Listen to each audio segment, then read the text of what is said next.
হরে কৃষ্ণ, রাধে রাধে। মৌমিতা পরিবারে আপনাদেরকে জানাই অনেক অনেক শুভেচ্ছা ও অভিনন্দন। আজকের আলোচ্য বিষয়টি হচ্ছে মাঘ মাসের বৃহস্পতিবারের লক্ষ্মী পাঁচালী।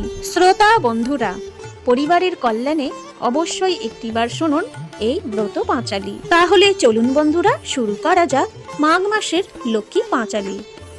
মগধ দেশেতে রাজা অতি দুরাচার, প্রজার সর্বস্ব লই করি মহামার। ভয়ে ভয়ে প্রজাগণ রহে যে সদাই, কিছুতে না মেটে সেই রাজার যে খায়। দৈবযোগে একদিন ভিক্ষু এক এলো, কিছু ভিক্ষা দাও বলি রাজদারে গেল। তারে দেখি মহারাজ দূর দূর করে, ক্রোধেতে জ্বালিয়া ভিক্ষু সাপ দিল তারে। আজি হতে লক্ষ্মী ছাড়া তুমি পাপী হবে, আমাকে তখন তুমি চিনিতে পারিবে। এত বললি ভিক্ষু যাই অদৃশ্য হইয়া, রাজলক্ষ্মী কুললক্ষ্মী যাই যে চলিয়া। দেশ মধ্যে হাহাকার পড়িয়া যে গেল, প্রজাগণ গৃহ ছাড়ি পলায়ে চলিল। গরু বাছুর আদি করি সঙ্গে সবে লয়, দেখিতে দেখিতে রাজ্যে প্রজা শূন্য হয়। নাহি শস্য নাহি জল মহামারী রব, সকলে চলিল ছাড়ি বিষয় বৈভব। ইহা দেখি রাজা চিন্তে কি হবে উপায়, কেমন এতে রাজ্য রক্ষা করি এ সময়। সেই কালে মনে তার হইল উদয়, ভিক্ষুরে করেছি দূর আমি পাপাশয়। অতি দর্পে মজাইনু নিজ রাজ্য পুরী, লক্ষ্মী ছাড়া দেখি প্রজা ত্যাজ্যে এ নগরী। অন্ন নাহি বস্ত্র নাহি পালি কিসে প্রজা, কেনই বা হইনু আমি এ দেশের রাজা।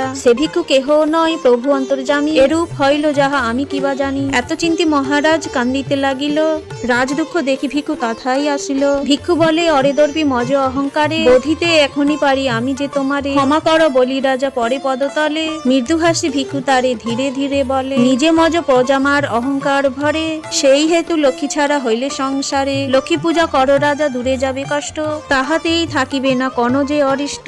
রাজলক্ষ্মী আদি করি আসিবে ফিরিয়া, ধন ধান্যে পূর্ণ হবে বলি গেল সে চলিয়া। সেই হতে রাজা লক্ষ্মী পূজা আরম্ভিল, রাজলক্ষ্মী আদি করি ফিরিয়া আসিল। এই পালা এক মনে শুনে যেই জন, তাহারি করেন কৃপা লক্ষ্মী নারায়ণ। মাঘ মাসের ব্রত কথা নিবারণ গায়, সবে মিলি হরি বল পালা হইল সাই।